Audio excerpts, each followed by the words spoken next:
செம்மணி படுகொலையானது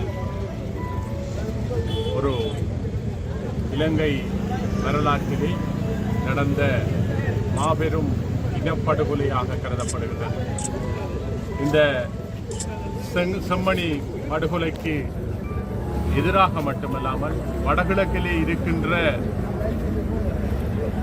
தமிழ் மக்கள் தமிழ் இனப்படுகொலை நடந்த ஒவ்வொரு சம்பவங்களுக்கும் நாங்கள் குரல் கொடுக்க வேண்டியவராக இருக்கின்றோம். மனித உரிமை ஆணைக்குழுவின் தலைவர் அவர்கள், ஆணையாளர் அவர்கள் வருகின்ற இந்த நேரத்திலே அவர் நடந்த இனப்படுகொலைக்கு எங்களது தமிழ் மக்கள் நியாயம் கேட்டு நிற்கின்றார்கள். இலங்கை அரசானது பொறுப்பு கூறலிலிருந்து நல்லிணக்கத்திலிருந்து விலகி நிற்கின்றது.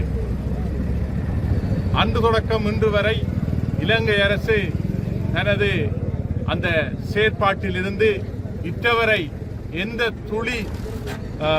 துளி கூட எந்த விதத்திலும் வெளிப்படுத்தப்படாத ஒரு சூழ்நிலை காணப்படுகின்றது. அந்த வகையிலே விசேடமாக சர்வதேச விசாரணையை தமிழ் மக்கள் வேண்டியிருக்கின்றார்கள்.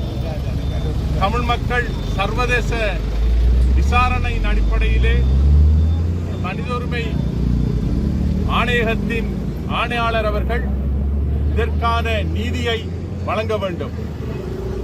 விசேடமாக மனித தமிழின படுகொலையானது எங்களது மக்களுக்கான நியாயத்தை, நீதியை இன்னும் சர்வதேசம் தராத வண்ணமே இருக்கின்றது. ஆகவே சர்வதேசத்திடம் நாங்கள் வேண்டி நிற்பது என்னவென்றால், இதற்கான நீதியை, நியாயத்தை, சர்வதேச விசாரணையை, பொறுப்பு கூறலை நீங்கள் வழங்க வேண்டும் என்று.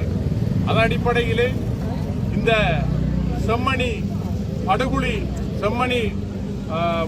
படுகொலை செய்யப்பட்ட எங்களது உறவுகள் அனைவருக்கும், அது மட்டுமல்லாமல் ஏனையவர்களுக்கும் அதற்கான நியாயம், நீதி கிடைக்க வேண்டும் என்று இந்த இடத்திலே வேண்டி நிற்கின்றோம்.